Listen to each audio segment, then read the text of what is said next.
Welcome, welcome, welcome. Do not adjust your TV set. I am not Devin Foster, but this is Talent Experience Live. I am John Deal, and I am joined today by Mr. John Harrington. John, thank you for being here. Thanks for having me on, John. It's good to have two Johns. It's always a good day to have two Johns on a TXL. And we're going to talk today a little bit about skills jargon. So untangling the workforce intelligence word web, which the title itself is a word web, I think. Jargon, I was listening to a customer the other day, and they said, I hate jargon. And it's jargon is, you're in meetings and you play like corporate jargon bingo, and even the think outside the box painting we have in the office is like jargon can be annoying. It can be complicated. It can also be very misleading.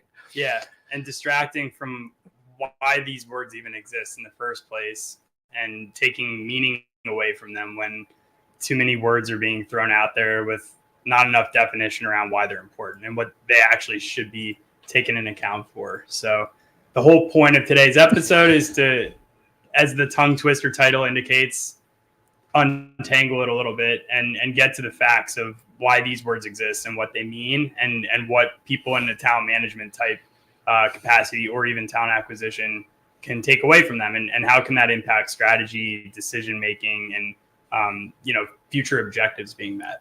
Yep. So we're not going to untangle the passive aggressive nature of things like per my email. We're going to focus on things related to skills today, right? So a lot of the skills conversation has been going on for a long time. This is not a new conversation. Skills have been central, as Jess Elmquist and Josh Burson were talking about a few weeks ago on another webinar. Skills have been central to the conversation for a long time, but the technology is different now, and a lot of the things that we can bring to bear are different now. And so as a result, there's been a lot of new terms that have been thrown out there.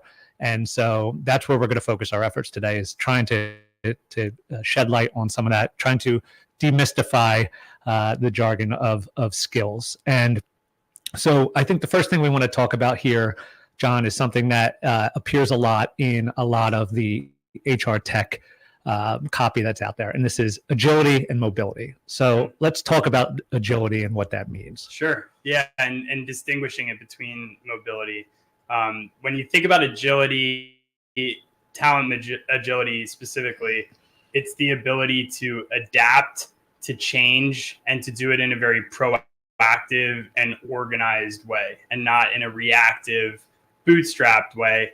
And in the type of market we're operating in today, even, there's a lot of challenges, that some of which are foreseen, some of which can come at moment's notice, and being able to take steps to implement change quickly and confidently is at the utmost importance, because you can't afford to wait. You can't afford to find out what comes next. You have to be ready, and you have to be able to implement change quickly. And so the whole impetus for having a strategy around talent agility is to make sure that you can confidently know, in the context of skills, what skills do you have in the building?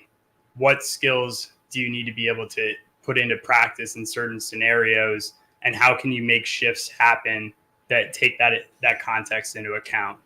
And then in the context of the mobility term that gets used quite a bit, that's more about who do you have within the organization, and what are you doing to make it possible for them to move into different roles? And so some cases, those can be very complementary. You might be moving someone into a different position or having a different focus area depending on the types of skills that they possess and where the needs are the strongest for those skills to be applied, and making sure people feel like there's an understanding of why they're being moved into roles, and where those skills that they possess are being applied, I think is very important. So knowing where to use the terminology and how to apply it becomes important, not just from the perspective of people managers and talent management, but also employees in terms of expectation setting and understanding the context behind the decisions that are being made, but the knowledge that's being possessed by the organization. So those two, I think, do get used a lot, and sometimes there's a little bit of a misunderstanding of how they're applied or what kind of meaning that they have for an organization. Yeah, I agree, and it's definitely a two-sided thing, agility, right? And mobility is central to that. And like you said, that understanding of an employee, here are the opportunities available to me. Here are the reasons why I would be good to move into this position or this other position, right? So that when they're approached with it or when it becomes available, it's not, I know how to research what this is or, what they're going to be asking me to do. So, super important to have both sides of that coin. And when you talk about agility, you talk about jobs and gaps and things like that. And so now we start to get into the conversation of how are we evaluating employees? How are we evaluating the workforce? And is it jobs versus roles versus skills? And, some of the shift that's happened recently in that area. So if you want to let's dive into that a little bit. Sure. Yeah, they get thrown a lot, and for good reason. There's a lot of reassessment taking place on the people we have, the skills they possess, the jobs to be done, the org chart that we have, and do we have the right skills that we need for the types of things we need to be able to accomplish. So it's top of mind for hiring managers, for talent acquisition, for talent management and people managers alike to get a really good understanding of the people. And you have to look at the people from these different lenses. And that's the only way you can actually do an accurate and dependable assessment. So when you're thinking about jobs, it's really what you associate with like a title, right? And where does that title fit into the org and how it's constructed? So the hierarchy, the different leadership teams that exist, and individual contributors that align to a strategy that's determined by leadership, right? And it's a defined job, right? It's what you would see when you go to a career site and you're looking for the next opportunity, or you're evaluating what openings an organization has. It's the actual job.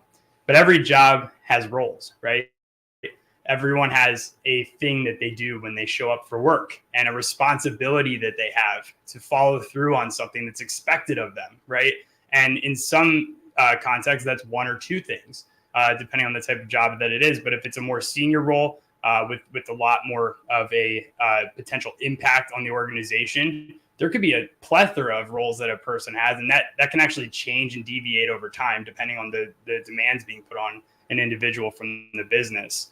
And then skills are what underpin that and make it possible for the execution to actually happen against the responsibilities that someone has, right? So knowing what skills are needed today to be able to effectively drive value and impact, and what is going to be demanded of individuals in specific roles in the future, equally important. So that's where getting an understanding of how do you assess skills? How do you know who has what they need and what they lack? How do you know what types of skills are going to become more important over a period of time?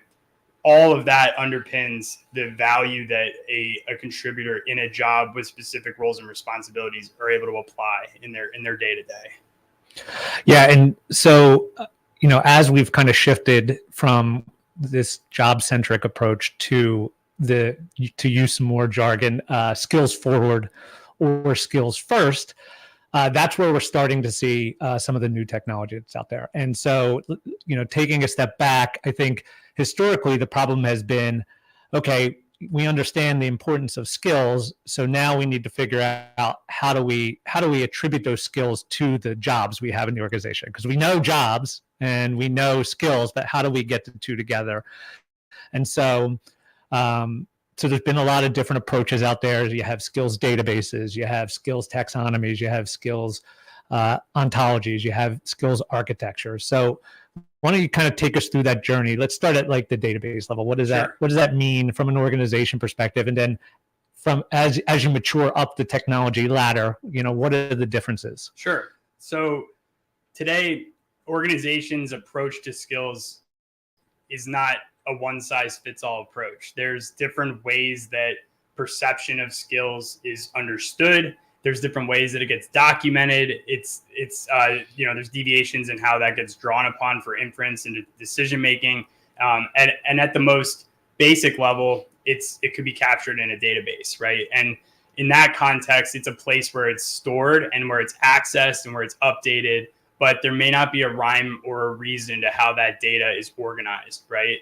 And when you evolve that approach a little bit further into the taxonomy type approach, you're actually categorizing a bit more, and you're actually understanding, okay, different relationships between the data that's being put into that database. And what I would say the jump from an ontology means would be you're actually associating skills, and you're getting more of a tangential understanding of if these skills are possessed by an individual, and these skills are possessed by individuals that elevated into a different type of position within the company, there's an association between those. And perhaps someone that possesses these, a logical next step would be to give them learning opportunities or exposure to growth, potential for growth opportunities that allows them to get that skill and know that there's logic behind why those are associated, why they're being recommended, and how someone could be inspired to actually take a consequential action based upon what they're seeing.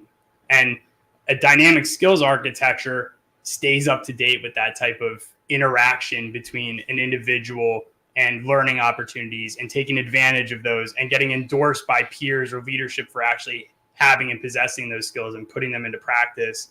And it stays up to date at a real-time basis. So decision-making on current state and gap analysis that can help inform where you go from a future state standpoint is all of a sudden dependable. And it's not something that requires a lot of manual effort to keep up to date and refined. It's always on in a true automated fashion. So therefore, at any given time, a talent management team, people managers can use that data and apply real meaningful change in terms of how they interact and engage with employees. Yeah, and I think that's especially important, that the jargon here is, that's why we're trying to kind of tease this out, is that if you make the wrong decision here, so being skills forward, that's one decision, but also implementing the right type of skills architecture is also super important, right? And I think you kind of hit on it, that one of the most important parts of it is that it's constantly updating itself. It doesn't fall back to the talent management team to keep it updated, right? Right.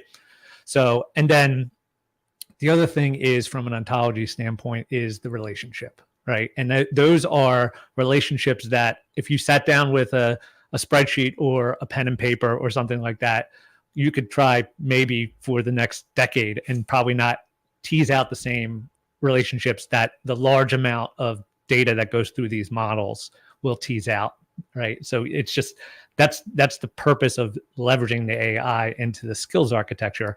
Not only is it going to save people time, but it's also going to make inferences or semantic matches that humans may not have made, and because they can't experience that much data. Right. And I think one thing that makes it even more complicated for organizations that are trying to go up this ladder and take this approach is sometimes this is being tracked and maintained, whether through a database or databases or different taxonomies and ontologies, and centralizing it and having a kind of single source of truth that these types of inferences are drawn upon becomes that much more important, so that you're actually working from a collective set of data that can then allow that AI to be that much more impactful and continue to grow and drive more contributions to decision making over time. Right. Right. And also it allows you to very easily hook up data from outside of the organization. So market factors and things like that. Right. So that's the beauty of that skills architecture, is that not only is it aggregating all of your internal data, but it also allows you to pull in external data and use that to help in the decision making as well. So that leads us to our next little bit of jargon here, which is the dynamic skills architecture is central to something that we call, and the market is referring to as, workforce intelligence. And so what does workforce intelligence mean for organizations? What is the benefit of using workforce intelligence to make decisions? Sure. So today, when you think about employees and the whole purpose behind a lot of the technology that's in place is to make sure that they're growing, that they're being nurtured, that they're getting exposure to opportunities, that you're, as a leadership team, putting them in a position to be successful, to feel connected to your brand, to feel like they know what journey they're on and where they're going next, to feel like they're part of something bigger. And right now, just standing up a talent marketplace and giving someone access to it is, of course, an important step in the right direction, because you're engaging them with opportunities. You're giving them an opportunity to raise their hand and say, hey, I may be looking for growth opportunities. I may be looking for a new job within the company. I might be interested in stretching myself and maybe making myself available for a gig or a project, or getting connected with a mentor that has an opportunity to lend skills and experience and exposure to what they've done over the period of time that they've been in their career that I can then apply in my own context.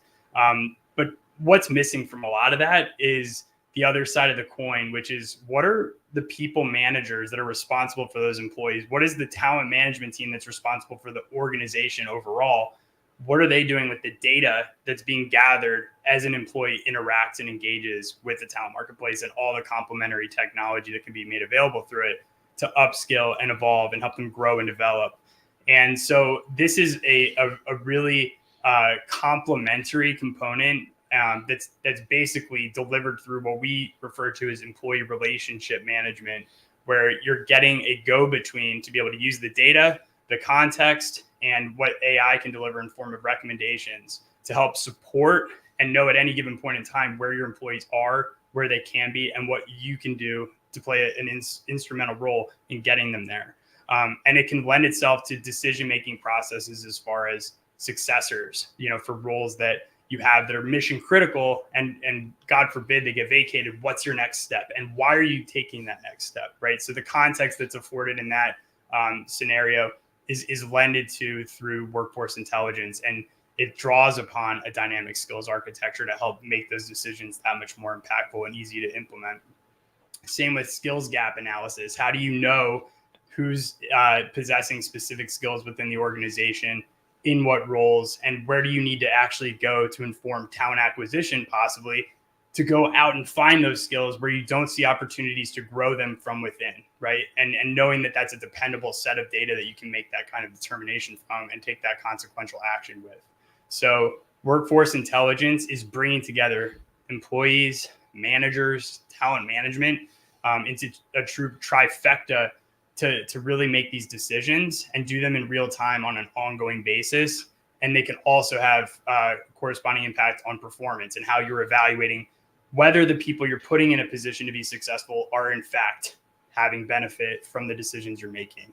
And do they feel like the opportunity to grow is truly being personalized for them in context of where they are in their career? So it's a true transformative element to how you use the database and the ontologies and the data that's at your fingertips, and you're actually applying meaningful change with what you have at your disposal. Yeah, at its heart, the dynamic skills architecture is powering a recommendation engine, right? And workforce intelligence is just essentially a recommendation engine for the trifecta that you talked about, right? So it's for your employees, it's recommending jobs, roles as we define them, right? Learning opportunities, upskilling opportunities through mentorships, through gigs or projects, things like that, right? For talent managers, it's making recommendations on very similar things. Where should employees move in order to make the most out of their career journey and also maximize the value to the organization, right? And then for managers, it's making recommendations around how to help manage their employees, how to foster not only their career growth, but also foster the team's growth so that the team could be more effective. So that for me is what it boils down to. When you say workforce intelligence, it's just quality recommendations on what to do next as an employee, as a talent manager, or as a team manager, right? And I think that one of the things that that drives, and you kind of touched on a little bit, well, one of the things that drives the quality of recommendations is personalization, right? And so that brings us up to another jargon term that you hear a lot, especially these days because of its importance to the conversation that we're having, and that's employee engagement, right? And not only is it jargon, but to me, it's like super nebulous jargon. Mm-hmm. And so and I know that, you and I have talked about this in the past about like, what does it mean to engage an employee, and so why is the conversation becoming more and more important? And then like, where do you see that going, as far as this is great for employee engagement, this is not great for employee engagement? What makes employee engagement good? Right. I think employee engagement is a word that's getting used a lot, perhaps overused, because there's actual fear about what happens when you're not engaging employees. There's plenty of known examples where when employees aren't getting the appropriate level of engagement, it has a consequential negative impact. What is that? They detach, they look elsewhere for opportunities, they don't feel connected, and they take their business elsewhere. And what comes with that is a cost, right? It's the time, the effort, the money that you spent onboarding, enabling, and giving them tacit knowledge that can be applied to how your organization performs and competes, right, in your industry. And so there's a known impact of not engaging enough. But I think that the consequence of that fear being injected into the people that can actually do something about avoiding that from happening is that there's this propensity to turn the dial up on engagement, but more is not necessarily better, right? Just because it's truly that saying of everything in moderation, right? There's such thing as too much of a good thing.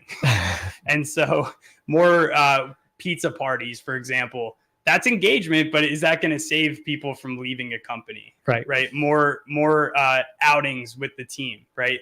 Potentially could bring people together and instill connectivity.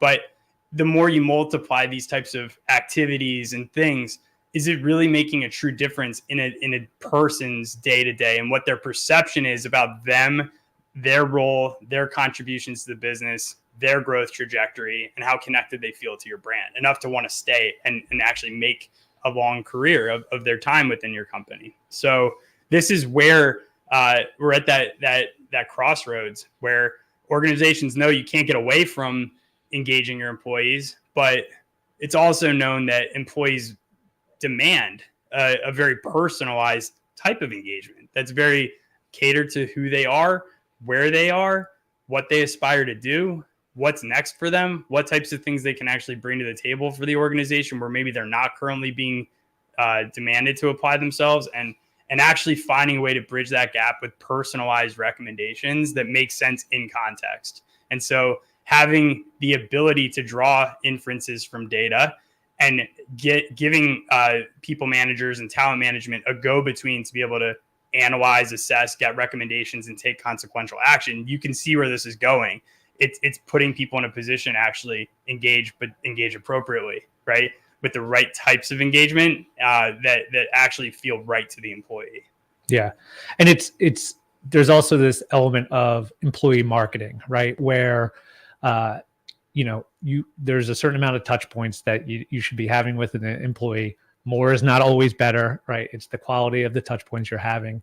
And what you really need is not only a manual way of being able to reach out, but some type of system that will help automate your outreach as well. So it's talking about the dynamic skills architecture, saving you time by keeping things updated, right? It's also saving you time by making, like I talked about, that recommendation engine, making that personalization easier for employees to access, easier for you to push out to employees as either an HR business partner or their manager.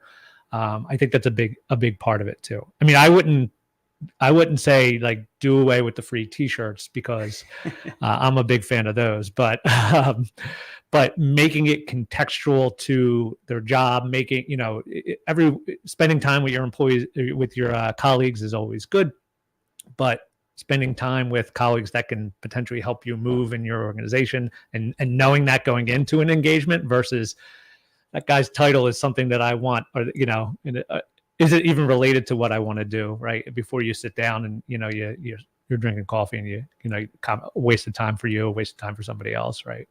So I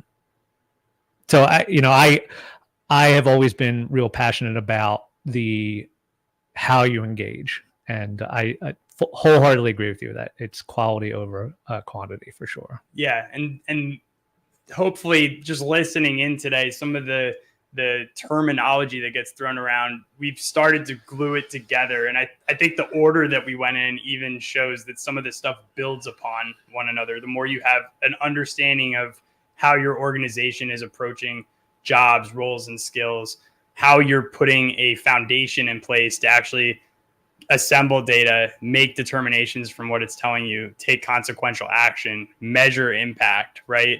These are the types of things that get you from talking about it to actually using it and seeing what kind of an actual impact that's having on the way your organization addresses employees and their growth, their development, and ultimately, if you're doing all things right, retention, right? So I would be interested to hear if there's anyone in the chat that has any other terms, things we didn't touch on, or if we gave them a headache just by naming these too many jargons. Well, I think you made a good point about building onto things for sure. So I'll use another, some more jargon. You got to walk before you run, right? So what we talked about is a big thing, but that doesn't necessarily mean it all has to happen at once, right? Mm-hmm. So I think that understanding where you're going, having the vision, but taking it in digestible chunks. Not to, I would argue that this may or may not be jargon, but change management is also something that comes up as we start to talk about this stuff. And so I think it's understanding the technology that's out there and understanding that you don't need to boil the ocean, that when it comes to employee engagement, like just starting is the right answer, mm-hmm. right? And then, moving on and building from there, I think is super important to versus trying to do everything at once. So right, and the more that it gets used, the more that you take this approach, the more that impact is felt, and it creates almost like a contagious element of, I want more of that. I want to start using that more because I'm seeing the kind of impact that it's having. It's not simply, oh, I played a role in helping my employee get new skills, and we can check the box and say, great, let's get more skills, right? It's where are those skills being applied? What kind of an actual impact is that having on your goals and aspirations for what that individual is contributing, right? The more you start to see that actually happening and feeling like you're empowered to continue doing that and scaling that across a team or an org, now you're feeling like when that moment comes where we actually have to make a drastic shift, we're ready. We're doing it. We're not reactive, we're proactive. Right. We're ready to go. So back to square one on talent agility and talent mobility. You feel like you can actually make those things a reality for the employees and for the org, and feel like you did it the right way. Yeah. As Devin says in the chat here, a snowball effect, which today, given the heat, is a pretty ironic statement. I wouldn't mind a big snowball right about now. Yeah, it's a little bit oppressive.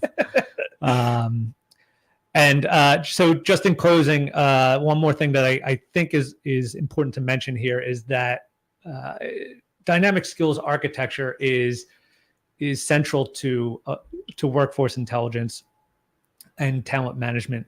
But it also, once you have a skills architecture in place, you can use it in your talent acquisition practices. You can use it to extract skills from just about learning content, whatever you might want to, right? And it's something that's scalable to the organization and the whole approach to talent intelligence, right? Not just for the workforce.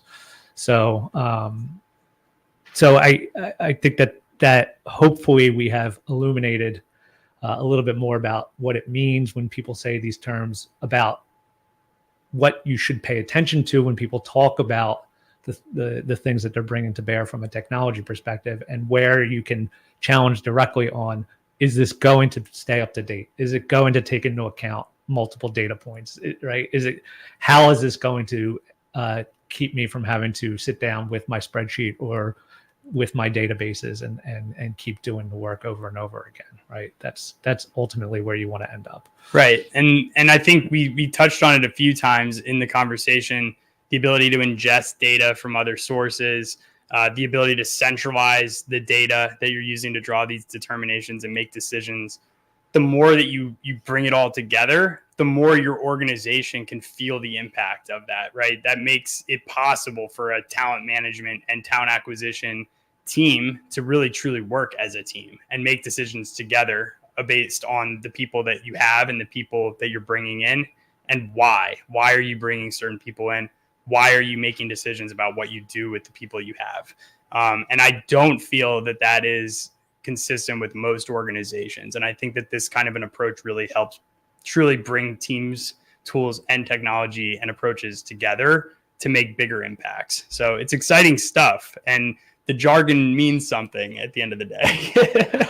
Yep, absolutely. Workforce intelligence is a data-driven approach to talent, right? And it's not meant to replace qualitative assessment. It's meant to support qualitative assessment with data, right? And at the end of the day, the old saying, if you can't measure it, it doesn't exist, right? So if you have created a way to measure the talent you have and the talent you need and standardize that across the organization, then ultimately, not only will your org benefit, but everyone that works for your org will benefit as well. So yes, the jargon definitely means something, and it means, from my perspective, it means something good. But we'll try to not use too much of it when we're. We want to sound like marketing-y, but not marketing-y. Yeah. So striking a balance, right? There's such thing as too much of a good thing. So yeah. We'll try our best as we continue to educate and share what we're learning from our customers and our engagement with organizations that are trying to break through some of these boundaries, making it palatable and easy to understand. Yeah, exactly. So, Mr. Harrington, thank you very much. Thank you. Devin Foster, wherever you are, we love you. And everyone who listened in to Talent Experience Live this week, we appreciate you. And hopefully you're looking forward to the next Talent Experience Live because we're going to keep doing them. We got plenty to cover. So thank you, everybody, and stay safe, and we'll talk soon. Thanks, John.